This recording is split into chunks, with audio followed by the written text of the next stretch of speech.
अस्सलामु अलैकुम वरहमतुल्लाहि वबरकातुहू।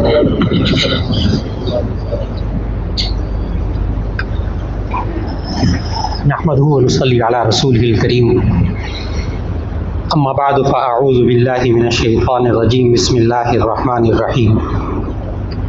वलक़द कर्रमना बनी आदम व हमलनाहुम फ़िल बर्रि वल बहर व रज़क़नाहुम मिनत तय्यिबात व फ़द्दलनाहुम अला कसीरिम मिम्मन ख़लक़ना तफ़ज़ीला।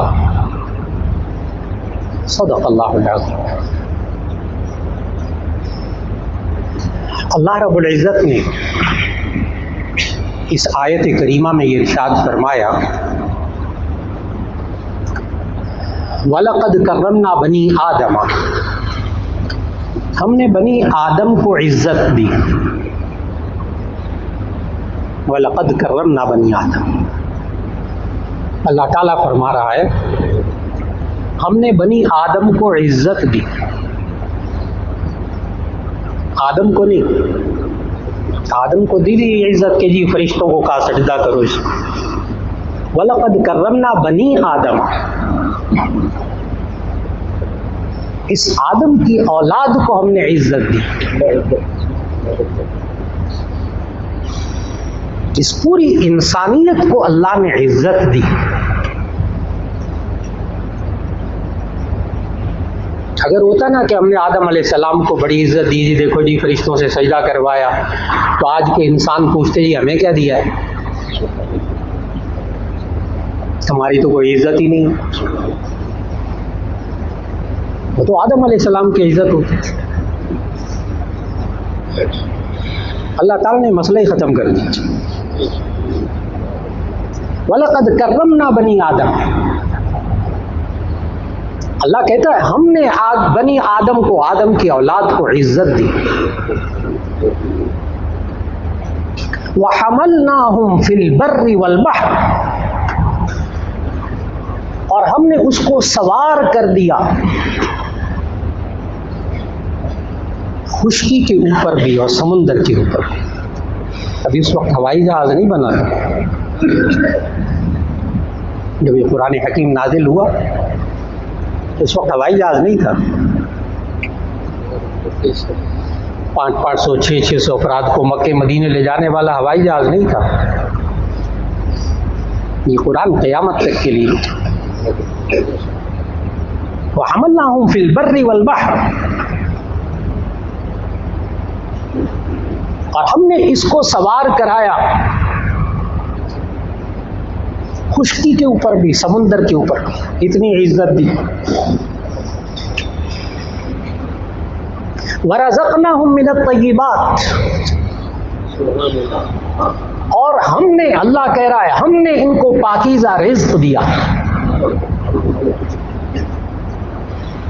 वरज़क़नाहुम मिनत तय्यिबात, हमने इनको पाकीज़ा रिज़्क़ दिया। वफ़ज़्ज़लनाहुम अला कसीरिम मिम्मन ख़लक़ना तफ़ज़ीला। वफ़ज़्ज़लना अला कसीरिन, और हमने बहुत से मखलूक़ात पर, इस बनी इंसान, इस बनी आदम को, फ़ज़्ज़लनाहुम अला कसीरिम मिम्मन ख़लक़ना तफ़ज़ीला, हमने इस बनी आदम को, इन इंसानों को बेशुमार मखलूक़ात में से फ़ज़ीलत दी,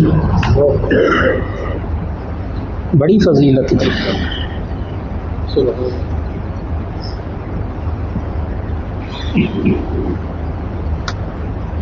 अल्लाह तो कुरान मजीद में ये कह रहा हमने इंसानों को इज्जत दी, हमने इसको समुंदर में और जनाब हवाओं में इसको सवार कराया। वरज़क़नाहुम मिनत तय्यिबात, हमने इसको पाकीज़ा चीज़ों से रिज़्क़ दिया। वफ़ज़्ज़लनाहुम अला कसीरिम मिम्मन ख़लक़ना तफ़ज़ीला, अल्लाह कहता है मैंने जो कुछ इतनी मखलूक़ात को पैदा किया है ना, बेशुमार मखलूक़ात में से इस आदम को, बनी आदम को, इस इंसान को मैंने इज्जत दी। इस आयत का तर्जुमा करने के बाद अब एक सवाल है, एक शौहर क्यों कहता है मेरी घर में इज्जत नहीं। एक बीवी क्यों कहती है मेरी कोई इज्जत ही नहीं है इस घर में। एक बेटा बाप से क्यों कहता है जवान होने के बाद, अब्बा जी मेरे इस घर में तो कोई इज्जत ही नहीं है। ये घरों के जुमले हैं, कोई शरीफ आदमी जुबान पे नहीं लाता, कोई शरीफ आदमी जुबान पे नहीं लाता। क्यों ये इंसान फिर कहता है कि खानदान में मेरी इज्जत नहीं। मौलाना आपको क्या बताऊं, मेरी इज्जत तो दफ्तर वाले भी नहीं करते।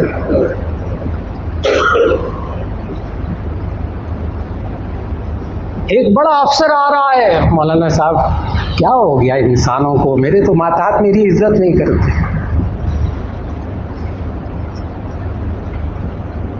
मातहत आते हैं, कहते हैं वो अफसर मेरी इज्जत ही नहीं करता, मेरा बॉस मेरी इज्जत नहीं करता।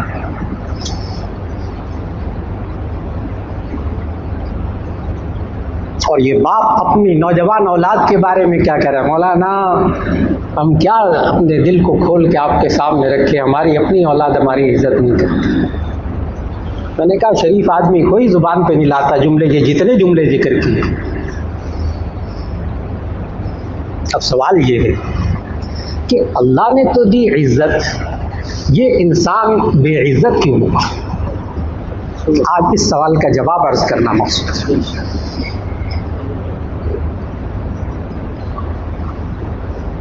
खालिक कह रहा मैंने इज्जत दी, आज बीवी शौहर के सामने बेइज्जत क्यों हो गई, शौहर बीवी के सामने बेइज्जत क्यों हो गया। आज बूढ़े बाप बूढ़ी माँ अपनी औलाद के सामने, अपने खून के सामने क्यों बेइज्जत हो गई। आज ये नौजवान गरम खून क्यों कहता है हमारी इज्जत नहीं की जाती।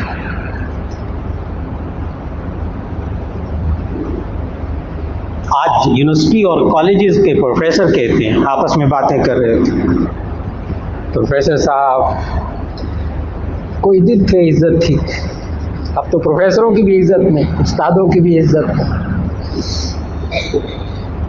तलबा में घुस जाएं, आपस में बैठे बातें कर रहे होते हैं, हम कैसे तालिब इल्म हैं, इदारों में हमारी इज्जत ही नहीं है।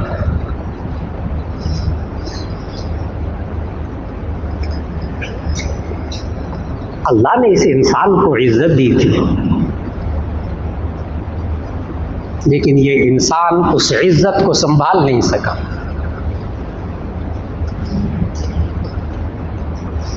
उस इज्जत को संभाल नहीं सका। जिसने इज्जत दी थी उसने संभालने के तरीके भी बताए थे। कोई इंसान ये नहीं कह सकेगा जी मुझे तो पता ही नहीं था जी कैसे संभालते।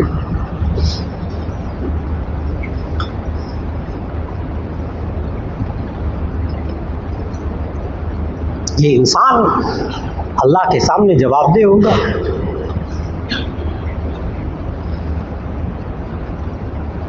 अल्लाह के सामने जवाबदेह होगा कि जब तुम्हें इज्जत दी थी अल्लाह ने, तो फिर तुम इज्जत को संभाल क्यों नहीं सके। अपनी बीवी के सामने, अपने बच्चों के सामने, मुआशरे के सामने। क्यों इंसान की जुबान पे ये शिकवा आता है मेरा दोस्त मेरी इज्जत नहीं करता, क्यों कहता है। क्यों कहता है कि मेरा जो पार्टनर है कारोबार में, मौलाना साहब वो मेरी इज्जत नहीं करता, क्या करूं, पैसा लगाया, मेहनत की, सब कुछ किया। इसलिए कि कुलिल्लाहुम्मा मालिकुल मुल्क तु'तिल मुल्का मन तशाअ व तु'इज़्ज़ु मन तशाअ व तुज़िल्लु मन तशाअ बियदिकल खैर। आप कह दीजिए कि तमाम बादशाह, तमाम दुनिया की सारी मिल्कियत अल्लाह के पास है। तो इज़्ज़ु मन तशाअ व तुज़िल्लु मन तशाअ, जिसको चाहता है इज्जत देता है, जिसको चाहता है जिल्लत देता है। अब बोलने वाला ये कहे कि जी फिर हमारा क्या कसूर है जी, जब इज्जत भी अल्लाह ही देता है, जिल्लत भी अल्लाह ही देता है, तो जब ये सब कुछ अल्लाह ने अपने हाथ में रखा है तो हमारा क्या कसूर। अगर अल्लाह ने जलील कर दिया मुझे बीवी के सामने, शोहर को बीवी के सामने, बीवी को शोहर के सामने, औलाद के सामने बाप को जलील कर दिया, दोस्तों के सामने दोस्त जलील हो गए, तो जी जब अल्लाह ने अपने हाथ में रखा हम क्या कर सकते हैं, वो तो इज्जत जिल्लत सब अल्लाह के हाथ में। अब आयत पढ़ने लगा हूँ, अल्लाह ताला ने वाज़े फरमाया इन्नल्लाह ला यज़लिमुन नास शैआ, इन्नल्लाह ला यज़लिमुन नास शैआ, अल्लाह ताला कभी किसी पर जुल्म नहीं करता। अल्लाह ने तो इज्जत दी बंदे को, एक उस्ताद की हैसियत से, एक बाप की हैसियत से, एक माँ की हैसियत से,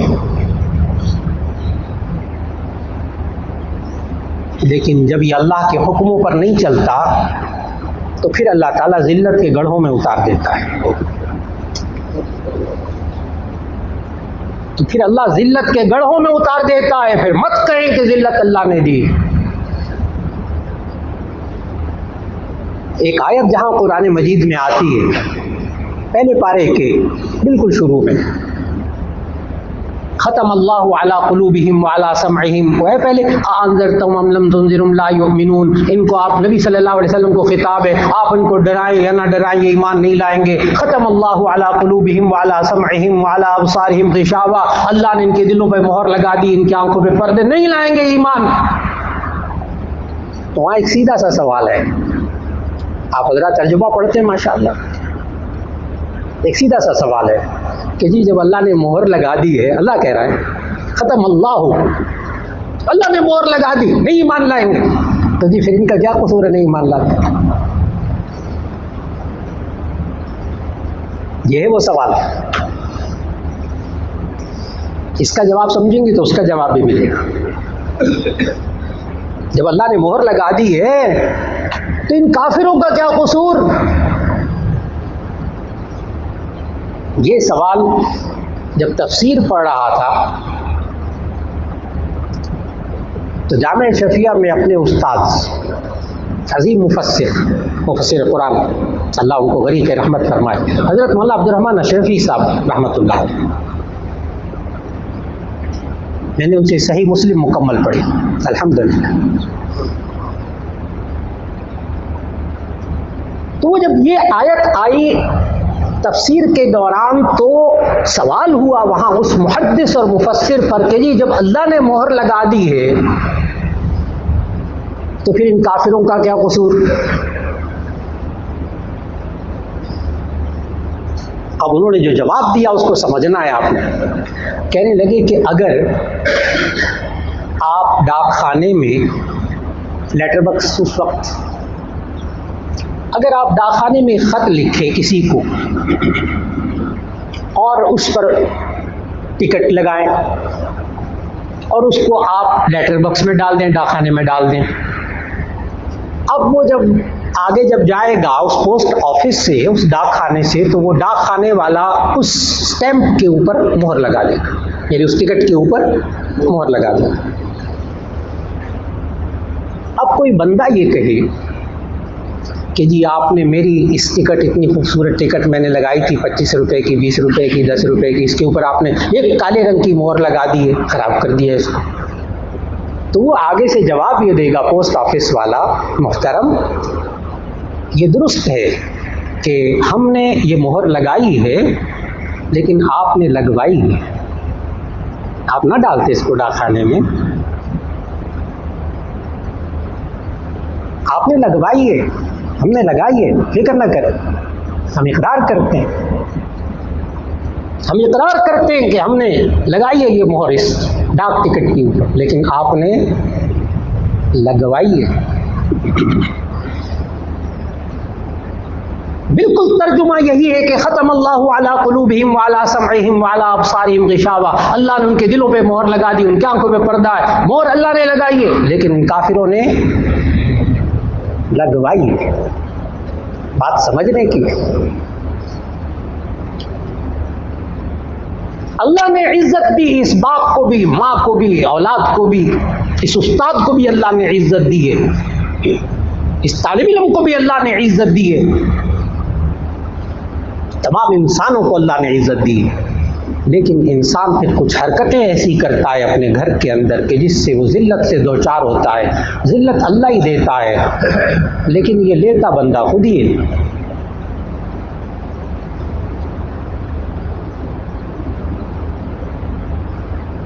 इसके यार दोस्त इसको समझाते हैं, अगर बीवी के सामने तुमने जिंदगी गुजारनी है तो देखो इब्तिदाई शादी के दिनों में इसकी ठुकाई कर देना। हाँ, बस एक दो दफा ठुकाई करोगे सारी जिंदगी आराम से गुजारो। यार दोस्त कहते हैं जनाब शादी से पहले, आज भी कहते हैं पहले चंद दिनों में। और पता क्या मुहावरा सिखाते हैं, कहते हैं गुरबा कुश्तन रोज़े अव्वल बिल्ली को मारता है पहले दिन मारता। अल्लाह के बंदो, ये मुहावरा किसी और के लिए था, शेख सादी ने लिखा है ना गुरबा कुश्तन रोज़े अव्वल, लेकिन ये कुछ और है। वो ये है कि खराबी जहाँ से चल रही हो उस खराबी को पहले दिन ख़त्म करना, ना ये कि बीवी को मारो। पूरी कहानी तो पढ़ लें, शेख सादी ने जो लिखी है वो कहानी ये है कि वो एक दिन बिल्ली आई, उसने उसके सामने दूध कर दिया, पी लो। वो डरती रही बिल्ली, मैं मुंह मारूं कि ना मारूं, कहीं मुझे मारेगा तो नहीं। लेकिन थोड़ा सा और उसने बर्तन में आगे कर दिया। अगले दिन फिर बिल्ली आई, कहते नहीं जानवर है ना, इसको और थोड़ा सा दूध पिला दिया। आखिर एक दिन वो दूध पड़ा हुआ था, बिल्ली आदी हो गई ना, एक दिन बगैर इजाजत के वो दूध पी लिया। जाहिर गंदा हो गया ना दूध। जब दूध पी लिया तो उसने खींच के मारा जूता उस बिल्ली को। इस पर शेख सादी ने लिखा है गुरबा कुश्तन, गुरबा कहते हैं बिल्ली को, गुरबा कुश्तन रोज़े अव्वल। बिल्ली को मारना था तो कब मारते? पहले दिन। ये बीवी पर सादिक नहीं आता। अब यार दो समझाते हैं, देखो बीवी के सामने सर उठा के रहना है, ऐसी सूरत में उसको शुरू के दिनों में बजरा चुकाई कर दी। मामूल है। मैं क्या आपसे अर्ज करूं, नेक खानदान, शरीफ खानदान, नमाजी परहेजगार खानदानों के नौजवान बच्चों ने ऐसा कर लिया, बीवियों पर हाथ उठाए शादी के इब्तिदाई दिनों में। मुझे बताइए, एक बालिग लड़की हो, जवान लड़की हो, उसके अंदर भी कोई इज्जत नफ्स है। ये एक अजनबी बंदा जो कबूल है कहकर उसका शौहर बना है, अभी उससे वाकफियत हुई नहीं है, ये उस पर हाथ उठाएगा, क्या ये औरत कभी जिंदगी में दिल से इसकी इज्जत कर सकेगी? ये तो गिर गया नजरों से, ये क्या मर्द है औरत पे हाथ उठाता गया, सारी जिंदगी के लिए गया। अब ये एक बात मैंने अर्ज की है, ये शौहर बीवी के सामने जलील क्यों होता है? नबी करीम सल्लल्लाहु अलैहि वसल्लम ने तो इज्जत से घर में रहने के सलीके सिखाए थे कि सारी जिंदगी कभी बीवी पर हाथ नहीं उठाया।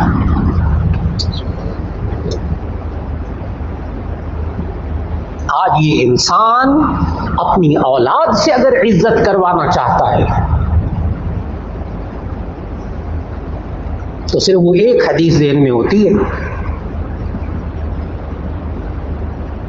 कि बुरू औलादकुम बिस्सलाति वहुम अबनाउ सबइन वदरिबूहुम वहुम अबनाउ अशरिन, कि जब बच्चे 7 साल के हो जाए तो उनको नमाज का हुक्म दो, और जब वो 10 साल के हो जाए उनकी पिटाई करो। बस ये लफ्ज़ समझ में आ गया। अगला पूरे ज़ख़ीरे हदीस में बच्चों की पिटाई के बारे में इससे आगे कोई हदीस नहीं है। पूरे ज़ख़ीरे हदीस में बच्चों को मारने के बारे में इसके अलावा कोई हदीस नहीं है पूरे ज़ख़ीरे हदीस में।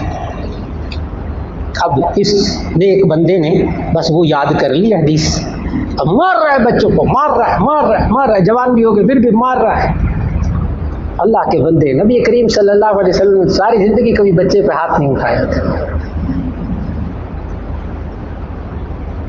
और क्या फरमाया नबी सल्लल्लाहु अलैहि वसल्लम ने, हम नहीं सुनाते ये हदीसें अपने घरों के अंदर, जुबान पे लाते हुए डरते हैं ये हदीसें। हदीस सुनाने लगाओ, नबी सल्लल्लाहु अलैहि वसल्लम ने फरमाया अकरिमू औलादकुम, अपनी औलाद की इज्जत करो। कल जवान होगी, आप बूढ़े हो जाएंगे, सफेद बाल हो जाएंगे, फिर ये आपकी इज्जत करेगी। हम जवान होने के बाद तक औलाद की इज्जत न करें, ना बेटी की इज्जत करें, ना बीवी की इज्जत करें, ना बेटे की इज्जत करें, घर में किसी की इज्जत नहीं। इज्जत है तो सिर्फ इस हाथ उठाने वाले बंदे की, और फिर चाहे कि जब ये बूढ़ा हो जाए तो सारे घर वाले इसकी इज्जत करें। भूल जाइए। इसने अपनी इज्जत को संभाल के नहीं रखा।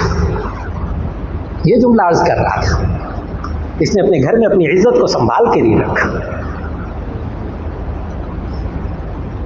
इज्जत कैसे करवाई जाती है, नबी करीम सल्लल्लाहु अलैहि वसल्लम ने इरशाद फरमाया,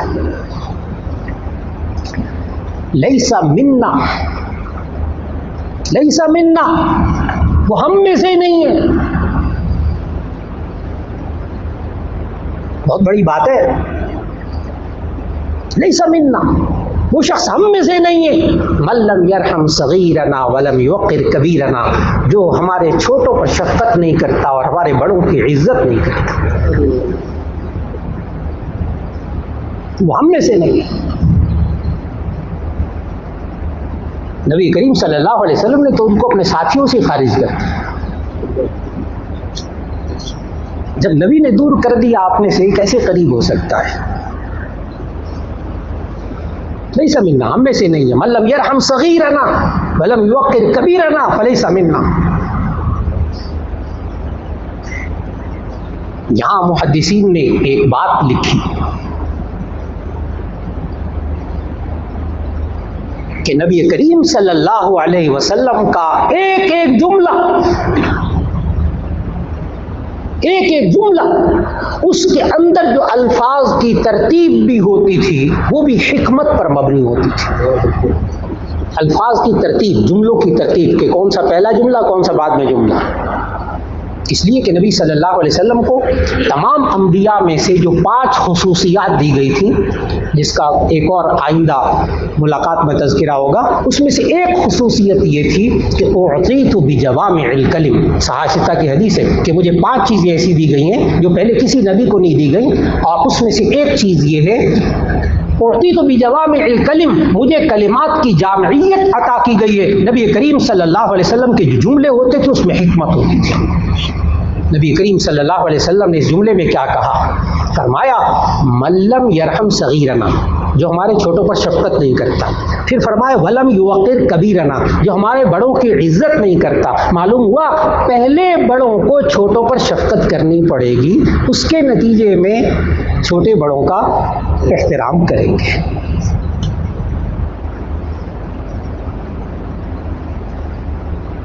पहले शफकत करनी पड़ेगी। एक दफा नहीं,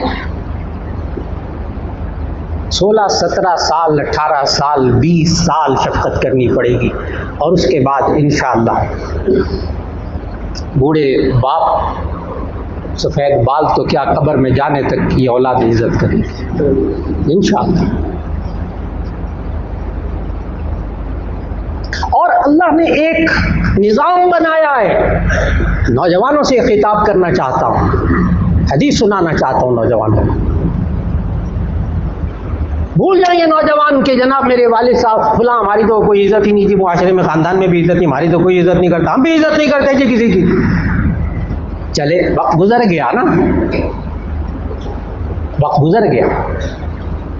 अब अगर इज्जत चाहता है, ये नौजवान इज्जत चाहता है, तो हदीस सुन ले। वो और लिख कर रखे अपने पास, उसकी जिंदगी में सच्चे नबी सल्लल्लाहु अलैहि वसल्लम का इरशाद वाज़ेह होकर रहेगा। नबी करीम सल्लल्लाहु अलैहि वसल्लम ने फरमाया, जामे तिरमिज़ी की रिवायत, सहाह सित्ता की रिवायत, मा अकरमा शाबुन शैखन मिन अजली सिन्निही इल्ला क़य्यदल्लाहु शाबन इंद सिन्निही मन युकरिमुहु औ कमा क़ाल अलैहि सल्लतु वस्सलाम।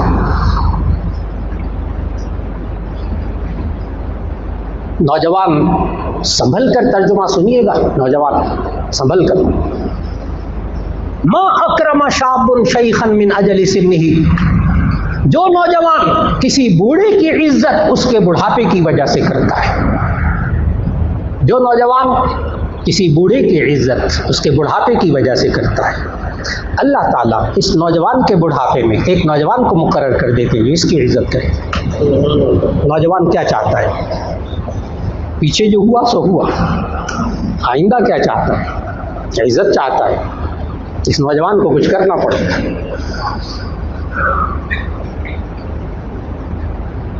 नबी करीम सल्लल्लाहु अलैहि वसल्लम ने समझाया, एक हराम का माना होता है हलाल हराम, हलाल हराम। एक हराम का माना होता है इज्जत वाला। ये हराम के दो माने हैं, जरा ज़हन में रखिएगा। बाज़ हजरात होते हैं वो कहते हैं कि जी खाना काबा वाली जो मस्जिद है, मौलाना आप इसको मस्जिदुल हराम क्यों कहते हैं? इसे तो मस्जिद हलाल होना चाहिए। कई उम्रा करने वाले, हज करने वाले ना वो ये सवाल करते हैं, कहते हैं मौलाना काबा और काबे के साथ जो मस्जिद, आप उसको मस्जिद हराम कहते हैं, उसको तो क्या होना चाहिए? मस्जिद हलाल, क्योंकि उनके नज़दीक हराम अच्छा नहीं होता ना। अल्लाह के बंदो, वहाँ हराम बमाने इज्जत के है, इज्जत वाली मस्जिद, वहाँ हराम हलाल वाला नहीं है। जब ये वाली बात समझ में आ जाए कि एक हराम का माना इज्जत वाला होना होता है।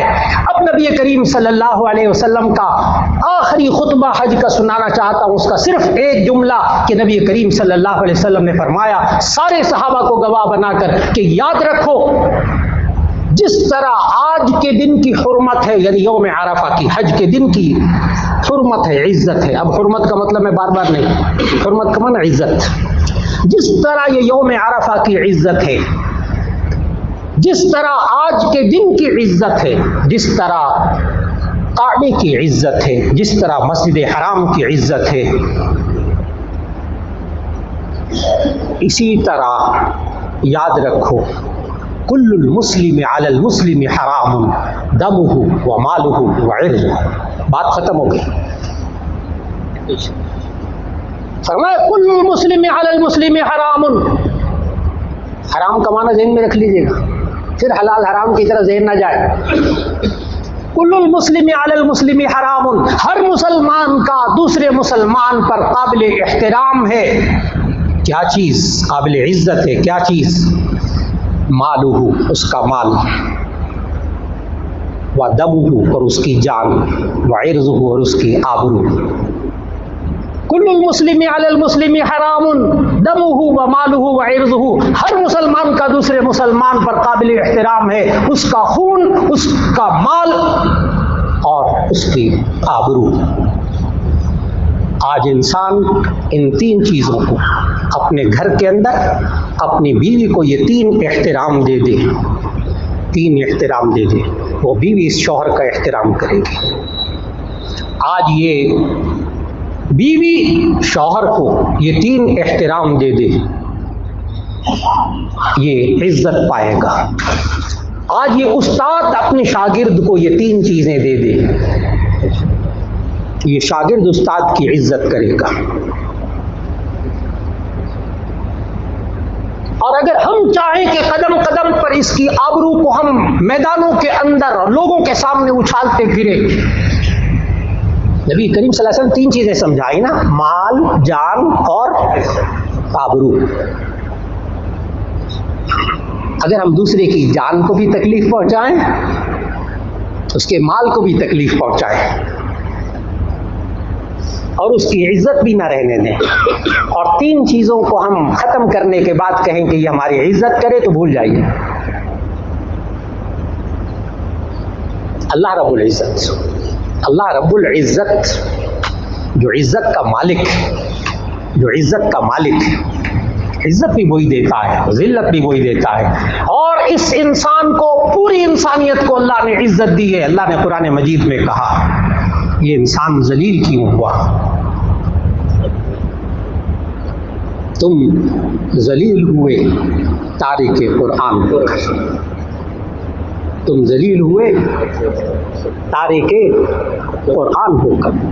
जो खुदा ने किताब हिदायत दी थी, जो अल्लाह ने रास्ता दिखाया था, उस रास्ते से मुंह फेर कर इंसान घर में ज़िंदगी गुजारेगा, रिश्तेदारों में ज़िंदगी गुजारेगा, इस कुरान की हिदायत से मुंह मोड़ कर ज़िंदगी गुजारेगा। ज़िल्लत इस इंसान के मुक़द्दर में है।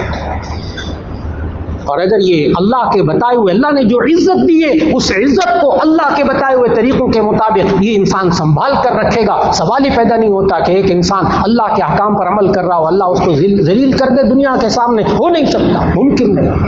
अल्लाह रब्बुल इज़्ज़त हम सबको ये दुआ मांगने की तौफीक अता फरमाए। नबी करीम सल्लल्लाहु अलैहि वसल्लम ने एक दुआ सिखाई है, बहुत मांगा कीजिए, बहुत मांगा कीजिए। अल्लाहुम्मा अजिरनी मिन खिज़्यि दुनिया व अज़ाबिल आखिरह, अल्लाहुम्मा अजिरनी मिन खिज़्यि दुनिया व अज़ाबिल आखिरह। ऐ अल्लाह, मुझे दुनिया की रुसवाई और आखिरत के अजाब से बचा ले। बड़ी बुरी चीज़ें, बड़ी बुरी चीज़ें। अल्लाह ताला हमें दुनिया में रुसवाई से बचा ले, आखिरत की रुसवाई से भी बचा ले। व आखिरु दावाना अनिल हम्दुलिल्लाहि रब्बिल आलमीन।